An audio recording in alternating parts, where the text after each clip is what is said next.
교실 창문으로 햇살이 쏟아지던 오후 분필. 가루 날리는 칠판 앞에 서 있던 서지현은 국어책을 덮으며 마지막 수업을 마무리했다. 학생 하나가 가방을 들고 뛰쳐나가며 외쳤다. 선생님, 오늘 수업 진짜 재밌었어요. 순간 입가에 절로 미소가 번졌다. 조용히 말 잘 듣는 아이들, 매일 반복되는 수업이지만 그런 작은 순간이 이 일을 계속하게 만들었다. 집으로 돌아가는 길, 지연은 늘 하던 대로 시장에 들러 장을 보고 밤늦게 들어올 남편을 위해 저녁을 준비했다. 남편 민석은 조용하고 성실한 공무원. 스킨스쿠버 동호회에서 만나 연애 끝에 결혼했을 때 지연은 세상을 다 가진 것 같았다. 그날 아침 민석이 무심히 던진 한마디가 지연의 하루를 바쁘게 만들었다. 이번 설에는 우리 집에서 모인대. 엄마가 이번엔 여기서 하자고 하셨어. 가방도 아직 벗지 않은 채 주방으로 들어선 지연은 머리를 질끈 묶고 부엌으로 향했다. 명절, 그 단어 하나로 시작된 전쟁이 벌어지는 시간이었다. 온종일 바삐 움직이며 음식을 하고 정리를 마치자 초인종이 울렸다. 문을 열자 시어머니와 함께 둘째 동서 유진, 셋째 동서 소연이 들어왔다. 반갑게 맞이하고 앉은 식탁엔 삼형제가 모여 도란도란 대화를 나누고 있었다. 고기 굽는 냄새가 진동하고 시아버지의 건배사에 잔이 부딪히며 분위기는 무르익었다. 그런데 갑자기 유진이 말을 꺼냈다. 요즘 코인 진짜 장난 아니에요. 우리 회사 동료가 1,000만 원 넣었는데 지금 4천만 원 됐다니까요. 순간 시어머니의 눈이 반짝였다. 어머, 정말 그런 것도 있구나. 우리 둘째는 역시 빠르네. 지연은 조용히 고개를 숙였다. 속으론 한숨이 나왔지만 말없이 웃는 얼굴로 고개를 끄덕였다. 그러다 유진이 불쑥 물었다. 형님은 안 해보셨어요? 아니요. 저는 그냥 저축하는 게 더 마음 편해서요. 그 말이 끝나기도 전에 유진이 웃으며 말했다. 공무원분들은 역시 다르다니까. 너무 안전한 것만 찾으면 평생 작은 아파트에서 못 벗어나요. 분명 웃으며 한 말이었지만 그 안에 담긴 미묘한 경멸을 지연은 느꼈다. 민석이 잠시 눈치를 봤지만 설 명절 자리에서 굳이 분위기를 깰 순 없었다. 식사가 끝나고 남자들은 거실로 나가고 여자들은 부엌에서 설거지를 시작했다. 그때 유진이 또 말했다. 어머니, 저 이번에 코인 계좌 만들었어요. 이번 기회에 퇴직금 조금 굴려보시죠. 그래 볼까? 나도 좀 배워야겠네. 지연은 여전히 조용히 그릇을 씻으며 물소리만 듣고 있었다. 이 작은 파동이 앞으로 어떤 변화를 몰고 올지 그때는 아무도 몰랐다. 주말 아침 지연은 핸드폰 알림 소리에 눈을 떴다. 시댁 단체 채팅방이 시끄럽게 울리고 있었다. 대박났어요. 코인으로 1억 벌었습니다. 시어머니 덕분이에요. 유진이 올린 셀카 사진엔 명품 매장에서 찍은 화려한 모습과 함께 큼직한 쇼핑백이 가득했다. 뒤이어 시어머니의 답장이 떴다. 우리 둘째 며느리 진짜 똑똑하구나. 나도 덕 좀 봤어. 지연은 핸드폰을 내려놓고 고개를 돌렸다. 남편 민석이 부엌에서 커피를 내리고 있었다. 그 평범한 풍경 속에서 문득 자신만 혼자 남겨진 듯한 기분이 들었다. 그 주 시댁에서 식사 자리가 또 열렸다. 유진이 들어서는 순간 분위기가 바뀌었다. 머리부터 발끝까지 반짝이는 명품. 손목엔 눈이 부신 시계, 발끝엔 고가 브랜드 로고가 선명했다. 어머, 형수님, 오늘 완전 연예인 같아요. 셋째 동서 소연이 감탄사를 내뱉었고 시어머니는 더 크게 웃었다. 그래, 우리 유진이는 이제 다르다니까. 집도 넓은 데로 옮기고 차도 수입 차례. 영숙이 너도 유진이 좀 배워봐라. 아직도 저 선생 월급 붙들고 살기엔 너무 아깝지 않니? 영숙이. 처음이었다. 시어머니가 이름을 부르며 반말을 한 건. 지연은 잠시 굳었다. 민석이 불편한 표정으로 고개를 돌렸지만 시어머니는 아랑곳하지 않았다. 선생 월급이면 얼마나 되냐? 요즘은 차트가 교과서야. 지연은 숟가락을 내려놓았다. 그 순간이 무너지는 소리처럼 들렸다.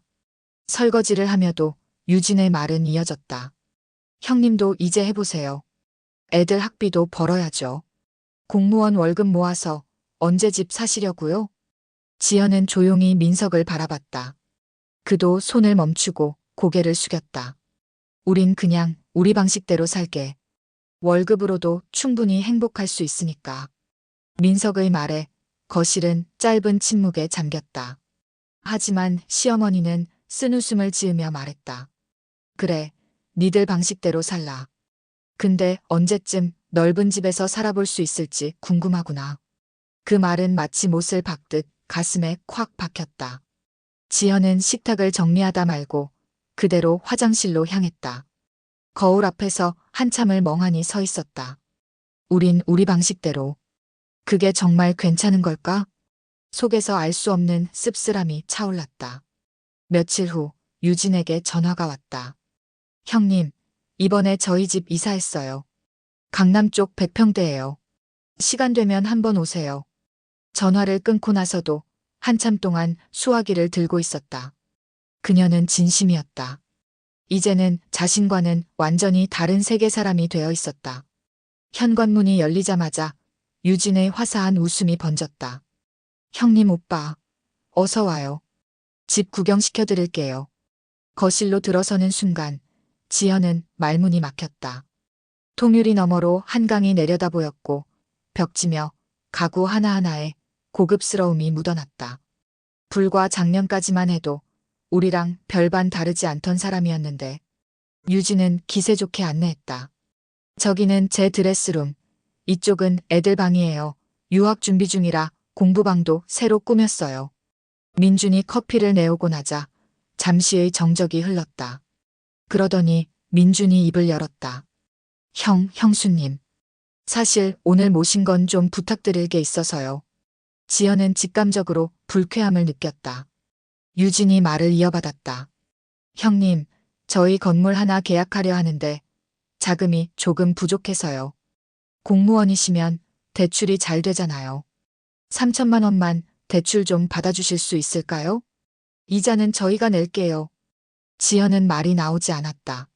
명품으로 치장한 사람이 남의 신용으로 대출을 요구하다니.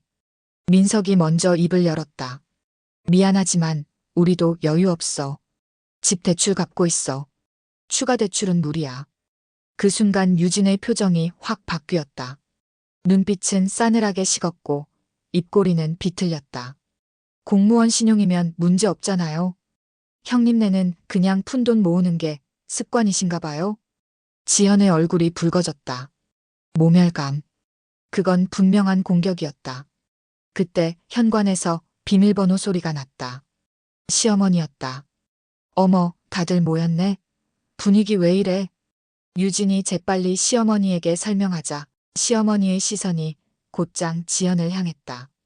지연아, 내가 어쩌면 그럴 수 있니? 가족이 도움을 청하는데.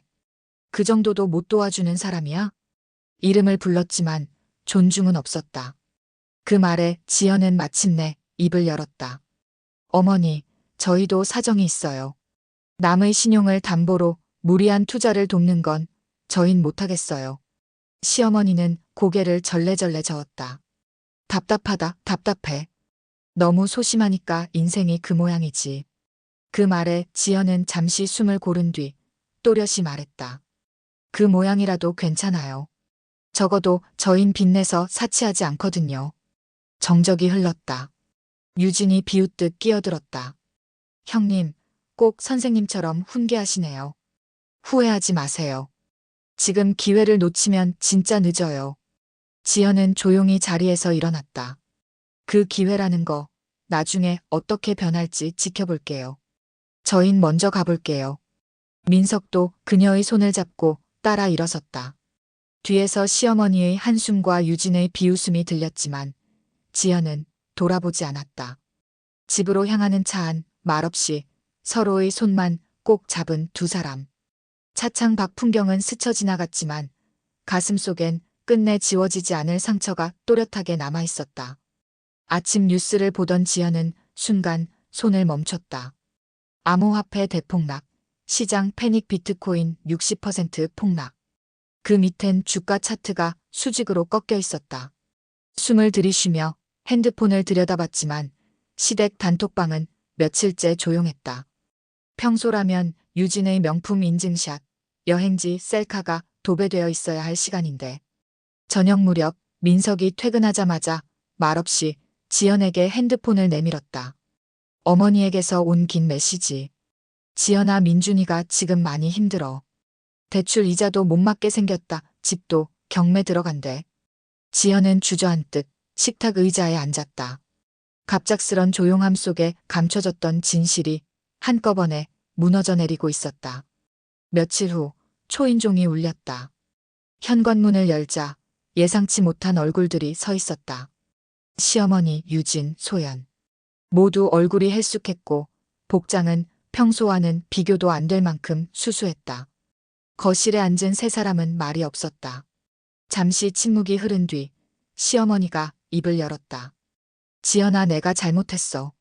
그때는 코인이라는 게 그렇게 될 줄 몰랐어. 내 퇴직금도 다 날렸어. 지연은 조용히 고개를 끄덕였다.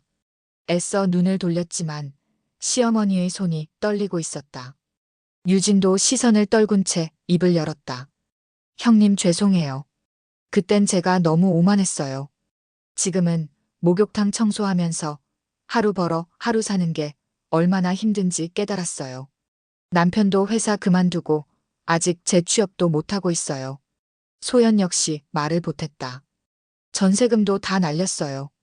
지금 친정에 얹혀 살고 있어요. 지연은 그들을 바라보며 물 한 잔을 건넸다.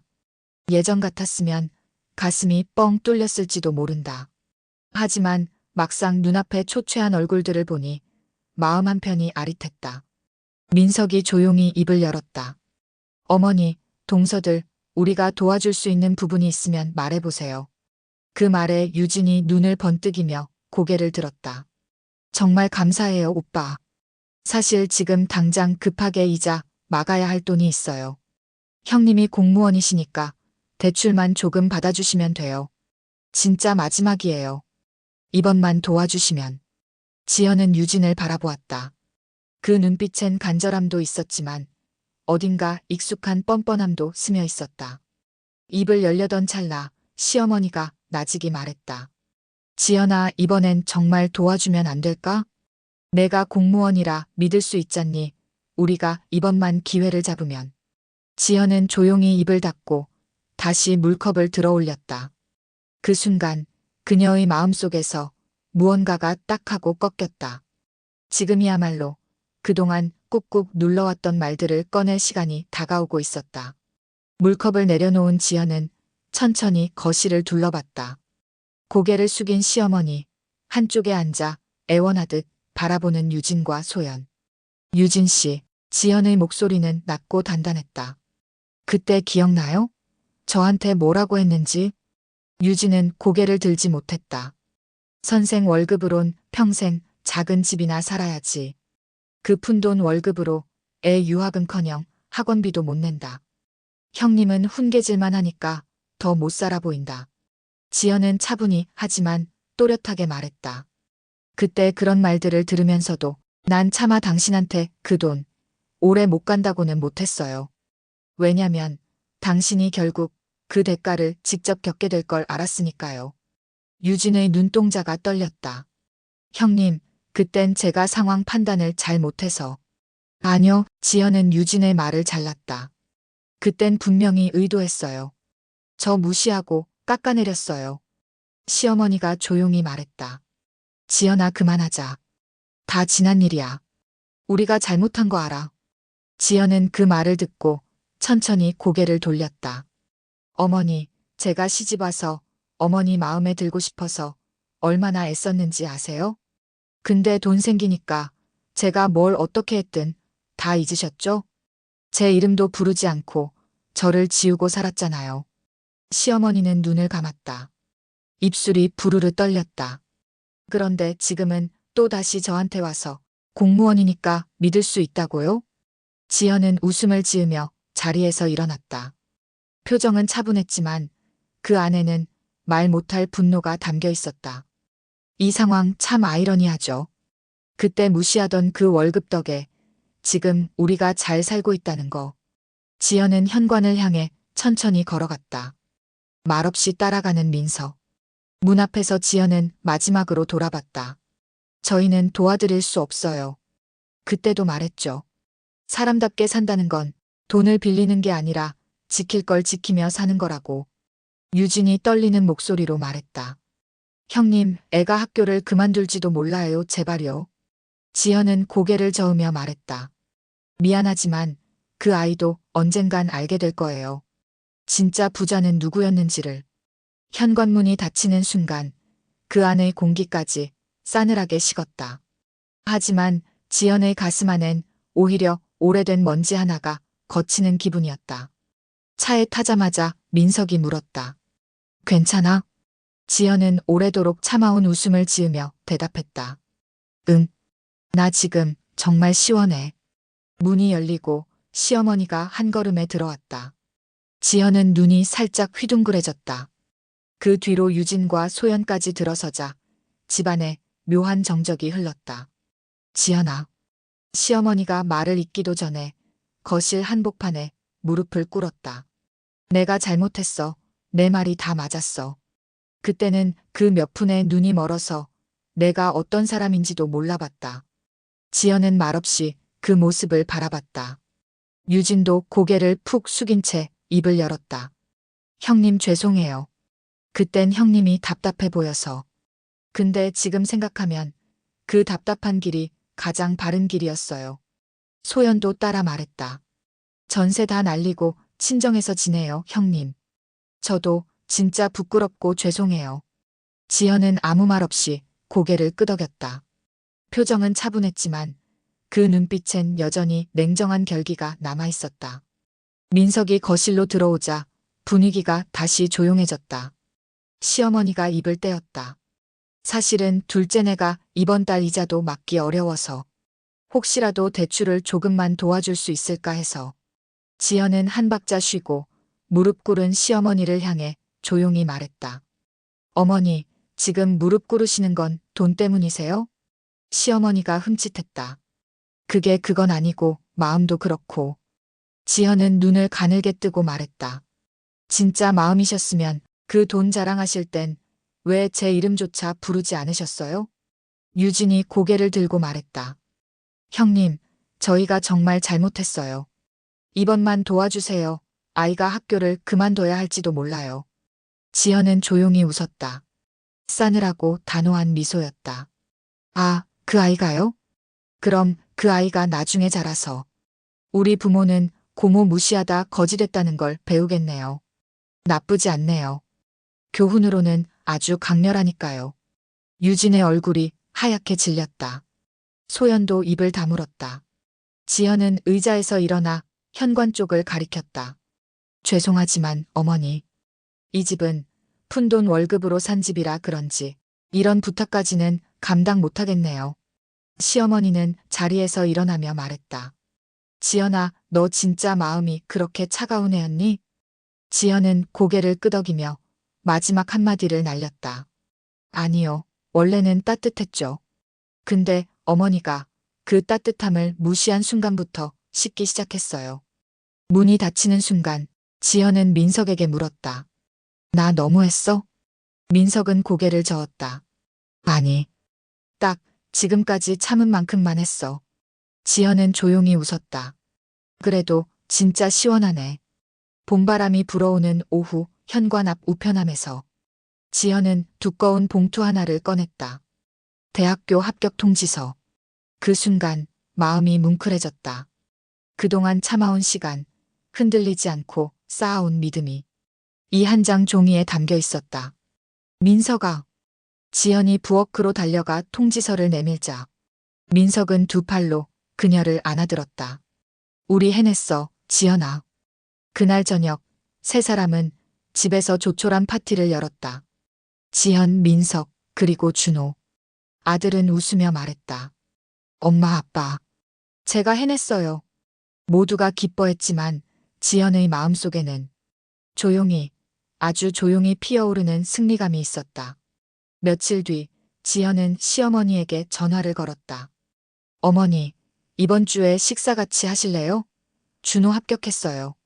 그날 저녁 시어머니와 유진, 소연, 민준, 민우까지 지연의 집에 모두 모였다.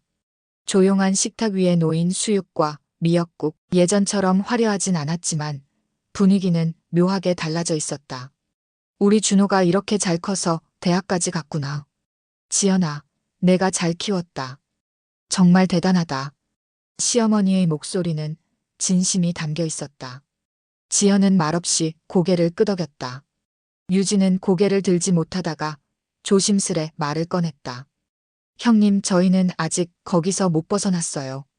그날 이후로 매일이 빚 갚는 날이었어요. 그래서 더 느껴져요. 형님이 얼마나 대단했는지. 지연은 미소 지었다. 대단한 건 아니에요. 그냥 할 수 있는 만큼만 포기하지 않았을 뿐이죠. 식사가 끝난 뒤 모두가 거실로 모였다. 준호가 조심스레 두꺼운 파일 하나를 꺼냈다. 할머니, 작은 아버지들, 이거 제가 대학에 제출한 자기소개서예요. 모두가 고개를 돌렸다. 우리 가족 이야기를 썼어요. 남들이 보기엔 평범할 수 있지만 진짜 부자와 진짜 성공이 뭔지 저는 알 수 있었거든요.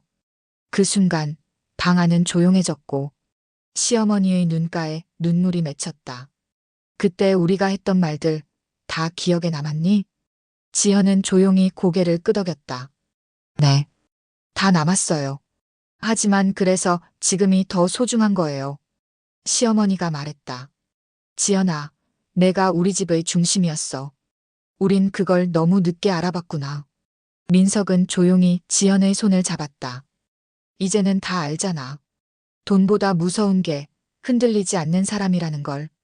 그날 밤 모두가 돌아간 뒤 지연은 베란다에 앉아 도시의 불빛을 바라봤다. 작은 월급, 소박한 집, 평범한 일상. 하지만 그 안에 담긴 자존감과 품격은 어떤 재벌의 펜트하우스보다 빛났다. 민석이 따뜻한 차 2잔을 들고 다가와 말했다. 생각해보면 우리가 진짜 이긴 거야. 지연은 웃으며 대답했다. 이겼다기보다 끝까지 나답게 살았을 뿐이야. 그게 진짜 이기는 거잖아. 준호가 싱가포르 인턴십을 준비하며 짐을 싸던 날, 지연은 창밖을 보며 조용히 커피를 마셨다. 엄마, 나 다녀올게요. 아들이 배낭을 메고 웃으며 인사했다. 순간 지연의 눈가에 물기가 고였다. 내가 지켜온 모든 선택들이 지금 이렇게 자라주는 아이 안에 다 담겨 있구나. 그날 저녁 민석이 식탁에 앉으며 말했다. 어머니한테 연락 왔어. 둘째는 아직 일하면서도 계속 빚 갚고 있고 셋째는 아직 취직 못했대. 지연은 담담히 고개를 끄덕였다. 그래요. 그건 그들의 몫이니까요. 며칠 후 시어머니가 전화를 걸어왔다. 지연아, 이번 주에 시간이 되면 나랑 둘이만 잠깐 볼 수 있을까? 지연은 잠시 고민했다가 정중히 말했다. 어머니, 지금은 좀 어려울 것 같아요. 준호 준비도 있고 저도 학기 초라 바빠서요. 전화를 끊은 뒤 민석이 물었다. 괜찮아? 지연은 웃었다. 응. 예전엔 그래도 가족인데라는 생각에 자꾸 흔들렸는데 이젠 안 그래도 되겠다는 걸 알겠어. 한 달 뒤 지연과 민석은 조용히 새 집으로 이사했다. 더 넓고 더 햇살 좋은 집이었다. 이 집 푼돈 월급으로 산 집이에요. 지연은 벽에 기대어 민석에게 장난처럼 말했다. 민석은 웃으며 대답했다. 그 푼돈이 결국 우리 아들을 해외로 보내고 우릴 여기까지 데려왔네. 시댁 식구들과의 관계는 이따금 문자 몇 번으로 이어지는 정도였다. 도움 요청은 더 이상 오지 않았다. 그들도 이제야 이 사람은 안 흔들리는구나 하고 깨달은 것 같았다. 하루는 유진에게 문자 한 통이 왔다.